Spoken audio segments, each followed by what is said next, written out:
गुरु ब्रह्म महिमा अलेख शरण। नमस्कार दर्शक वृंद, आपण मानंकु आजिर राशिफल कार्यक्रम रे मु एस कुमार स्वागत जनाऊछि। प्रतिदिन निजर राशिफल जानिबा पई गुरुकृपा यूट्यूब चैनल को सब्सक्राइब करंतु और पाखरे थिबा बेल आइकन को प्रेस करी ऑल नोटिफिकेशन ऑन करी दियंतु, जहा फल रे आमे जेते बेले वीडियो अपलोड करिवो प्रथमे आपण वीडियो देखि पारिबे। आमर यही वीडियो रे आपण संपूर्ण पंचांग सहित मेष ठारू मीन पर्यंत 12 गोटी राशिर राशिफल विषय रे जानि पारिबे। वीडियो को दयाकरी शेष पर्यंत देखंतु।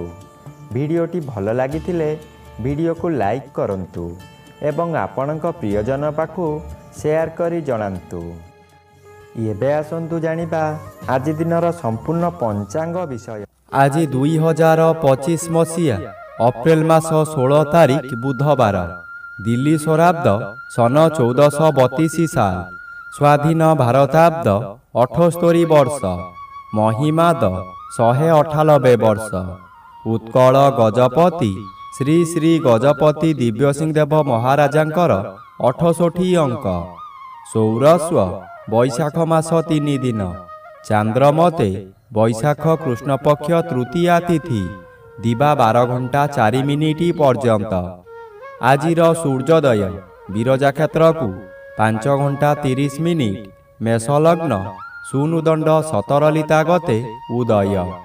आजिर सूर्यास्त विरजा क्षेत्र को 5 घंटा 59 मिनिट, तुला लग्न सुनुदंड 27 लिता गते अस्त। आज बिछा चंद्र 60 दंड, अनुराधा नक्षत्र शेष रात्रि 4 घंटा 34 मिनिट पर्यंत। आज जन्मित शिशुर बिछा राशि विप्रवर्ण देवगण, शेष रात्रि 4 घंटा 34 मिनिट गते दानवगण। आज मृत व्यक्तिर पुष्कर दोष नाही। निषिद्ध खाद्य आज पोटल भोजन निषेध अटे। दिवा 12 घंटा 4 मिनिट गते मूला भोजन निषेध अटे। आजिर अमृत जोग प्रातरु दिवा 7 घंटा 1 मिनिट मध्ये, दिवा 1 घंटा 25 मिनिट गते अपराह्न 3 घंटा 1 मिनिट मध्ये, संध्या 6 घंटा 47 मिनिट गते रात्रि 9 घंटा 11 मिनिट मध्ये एवं रात्रि 1 घंटा 30 मिनिट गते शेष रात्रि 5 घंटा 27 मिनिट मध्ये।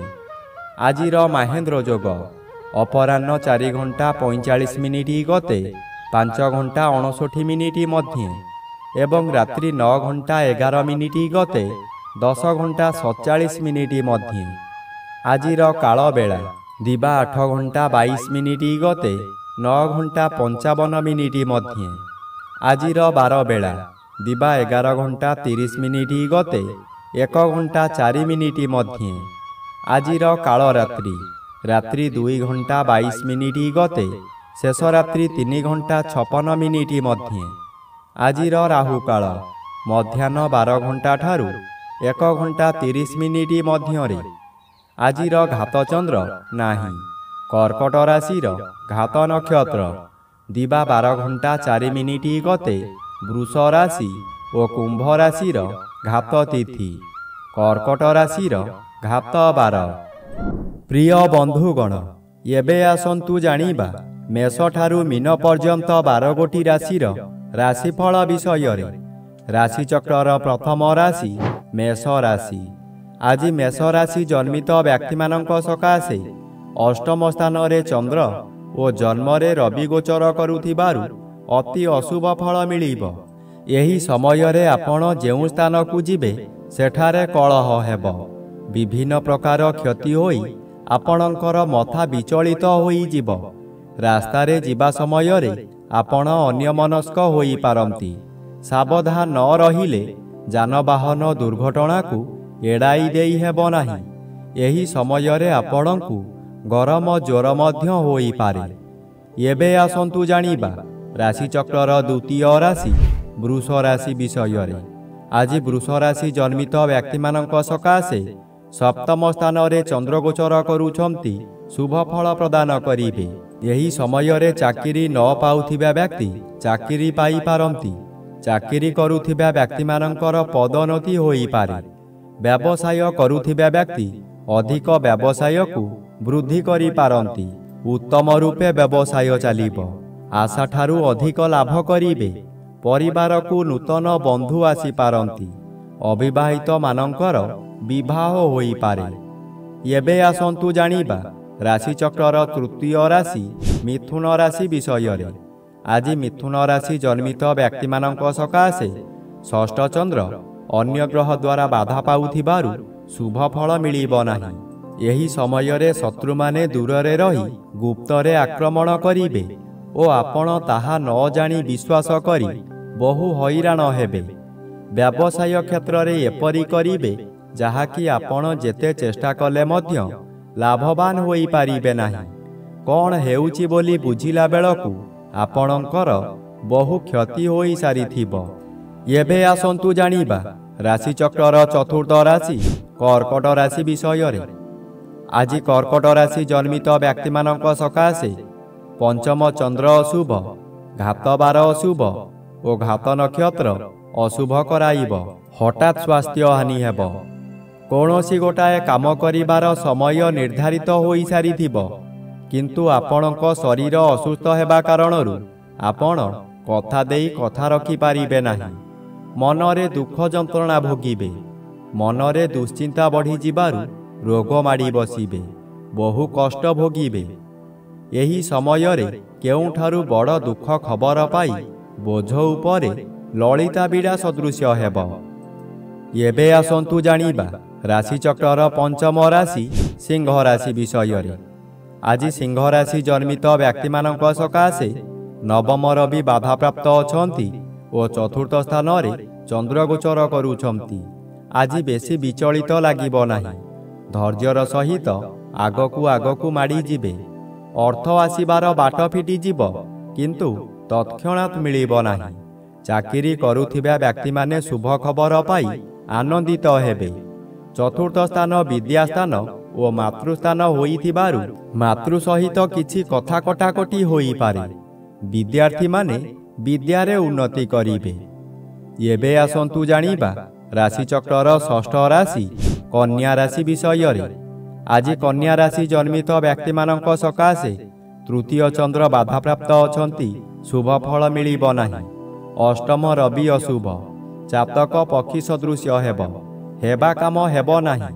ଯେଉଁ ଅର୍ଥ ଆସିବାର ଥିଲା ତାହା ସ୍ଥଗିତ ରହିବ। କାମରେ ବିଳମ୍ବ ଦେଖାଦେବ। ଅଚାନକ କାହା ସହିତ କଳହ ହେବା କିଛି ଅସମ୍ଭବ ନୁହେଁ। ମନର ବଳ ଭାଙ୍ଗିଯିବ। ଦୁର୍ବଳ ଅନୁଭବ କରିବେ। ଅପରାହ୍ନଠାରୁ ଶରୀର ମାନ୍ଦା ଲାଗିବା କାରଣରୁ ଶୋଇ ରହିବେ। ସମୟ ଅଯଥାରେ ବର୍ବାଦ ହେବ।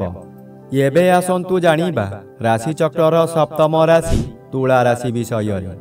ଆଜି ତୁଳା ରାଶି ଜନ୍ମିତ ବ୍ୟକ୍ତିମାନଙ୍କ ସକାଶେ ଦ୍ୱିତୀୟ ସ୍ଥାନରେ ଚନ୍ଦ୍ର ଓ ସପ୍ତମ ସ୍ଥାନରେ ରବି ଗୋଚର କରୁଛନ୍ତି। ଅଶୁଭ ଫଳ ପ୍ରଦାନ କରିବେ। ଆପଣ ବହୁ ସମାଲୋଚନାର ଶିକାର ହୋଇପାରନ୍ତି। ଆପଣ ଯେଉଁ କାର୍ଯ୍ୟ କରିବେ ତହିଁରେ ପ୍ରତ୍ୟେକ ବ୍ୟକ୍ତି ପ୍ରବଳ ବିରୋଧ କରିବେ। ଏହି ସମୟରେ ଆପଣଙ୍କର ନାସା କର୍ଣ୍ଣ ଚକ୍ଷୁ ଆଦିରେ ଆଘାତ ଲାଗିପାରେ।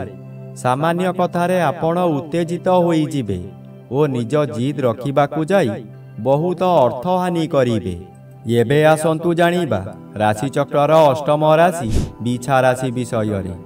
ଆଜି ବିଛା ରାଶି ଜନ୍ମିତ ବ୍ୟକ୍ତିମାନଙ୍କ ସକାଶେ ଶ୍ରୀଚନ୍ଦ୍ର ଗୋଚରରେ ଭ୍ରମଣ କରୁଥିବାରୁ କେତେକାଂଶରେ ଶୁଭ ଫଳ ମିଳିବ। ଘରକୁ କୌଣସି ଅତିଥି ଆଗମନ କରିପାରନ୍ତି। ଗୃହରେ ଖାଇବା ଧୁମଧାମ ହେବ। ନୂତନ ବସ୍ତ୍ର ଆଭୂଷଣ ବ୍ୟବହାର କରିବେ। ଯଦି କୌଣସି ସ୍ଥାନକୁ ଯାତ୍ରା କରିବାର ଅଛି ସ୍ଥଗିତ ରଖନ୍ତୁ। ପଶୁ କ୍ରୟ ବିକ୍ରୟ କରନ୍ତୁ ନାହିଁ। ଖରିଦ କରିଥିବା ପଶୁ ନଷ୍ଟ ହୋଇଯାଇପାରେ। ଆଜି ଗଣ୍ଡଗୋଳ କାର୍ଯ୍ୟଠାରୁ ଦୂରେଇ ରୁହନ୍ତୁ। ଏବେ ଆସନ୍ତୁ ଜାଣିବା ରାଶିଚକ୍ରର ନବମ ରାଶି ଧନୁ ରାଶି ବିଷୟରେ। ଆଜି ଧନୁ ରାଶି ଜନ୍ମିତ ବ୍ୟକ୍ତିମାନଙ୍କ ସକାଶେ ଦ୍ୱାଦଶ ସ୍ଥାନରେ ଚନ୍ଦ୍ରଗୋଚର କରୁଛନ୍ତି। କୃଷ୍ଣପକ୍ଷ ହେତୁ ଶୁଭ ଫଳ ମିଳିବ। କୌଣସି ଦୂର ସ୍ଥାନକୁ ଯାତ୍ରା କରିବାର ଥିଲେ ନିର୍ଭୟରେ ଯାତ୍ରା କରନ୍ତୁ, ଫଳପ୍ରଦ ନିଶ୍ଚୟ ହେବ। ଆଜି ସମୟରେ ପ୍ରାୟତଃ ପଦଯାତ୍ରା ଆପଣଙ୍କ ପକ୍ଷେ ଶୁଭଙ୍କର ହେବ। ଆୟ ପରିମାଣରେ କିଛି ଉନ୍ନତି ଆସିବ। ବ୍ୟବସାୟରେ ସଂଯତ ରହିଲେ ଓ ମିଠା କଥାମାନ କହିଲେ ଭଲ ଆୟ ହେବା ସହିତ ଗରାଖ ସହିତ ଭବିଷ୍ୟତ ସକାଶେ ବ୍ୟବସାୟ ଭଲ ହେବ।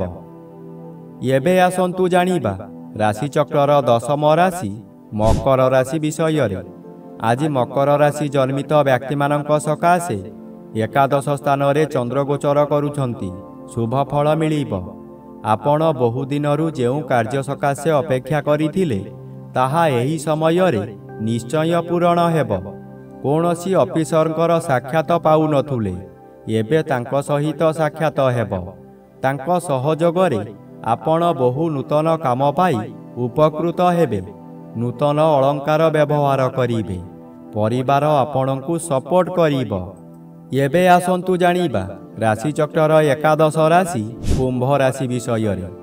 ଆଜି କୁମ୍ଭ ରାଶି ଜନ୍ମିତ ବ୍ୟକ୍ତିମାନଙ୍କ ସକାଶେ ଦଶମ ଚନ୍ଦ୍ର ବାଧାପ୍ରାପ୍ତ ଅଛନ୍ତି। ଶୁଭ ଫଳ ପ୍ରଦାନ କରିବେ ନାହିଁ। କର୍ମକ୍ଷେତ୍ରରେ ଅସଫଳ ହୋଇ ଅପମାନିତ ହେବେ। ଉପରିସ୍ଥ ଅଫିସରଙ୍କ ନିକଟରେ କାମ କରି ନ ପାରିବାରୁ କାମ ହାତଛଡ଼ା ହୋଇଯାଇପାରେ। ସହକର୍ମୀମାନେ ପରିହାସ କରିବେ। ଆପଣ ଦୁଃଖରେ ଭାଙ୍ଗି ପଡ଼ିବେ। ଆପଣ ଯାହା ଚାହିଁବେ ତାହା କରିପାରିବେ ନାହିଁ। ତୃତୀୟ ସ୍ଥାନରେ ରବି ଗୋଚର କରୁଥିବାରୁ ଅଚାନକ କେଉଁଠାରୁ ଧନପ୍ରାପ୍ତି ହୋଇପାରେ। ଏବେ ଆସନ୍ତୁ ଜାଣିବା ରାଶିଚକ୍ରର ଦ୍ୱାଦଶ ବା ଶେଷ ରାଶି ମୀନ ରାଶି ବିଷୟରେ। ଆଜି ମୀନ ରାଶି ଜନ୍ମିତ ବ୍ୟକ୍ତିମାନଙ୍କ ସକାଶେ ନବମ ଚନ୍ଦ୍ର ଅଶୁଭ ଓ ଦ୍ୱିତୀୟ ରବି ଅଶୁଭ ଫଳ ପ୍ରଦାନ କରିବେ। ପିତୃପୀଡ଼ା ଗୁରୁଜନ ପୀଡ଼ା ଦେଖାଦେବ। ଯେଉଁଆଡ଼େ ଯିବେ ଆପଣଙ୍କୁ ଲୋକମାନେ ପରିହାସ କରିବେ। ଯେଉଁ ଲୋକ ଆପଣଙ୍କୁ ସମ୍ମାନ ଦେଉଥିଲେ ସେହି ଲୋକମାନେ ପରିହାସ କରିବେ। ଆପଣଙ୍କର ଦୋଷ ଦୁର୍ବଳତା ସବୁ ପଦାରେ ପଡ଼ିଯିବ। ଘୋର ଅପମାନରେ ଜର୍ଜରିତ ହୋଇ ମଥା ବିଚଳିତ ହୋଇଯିବ।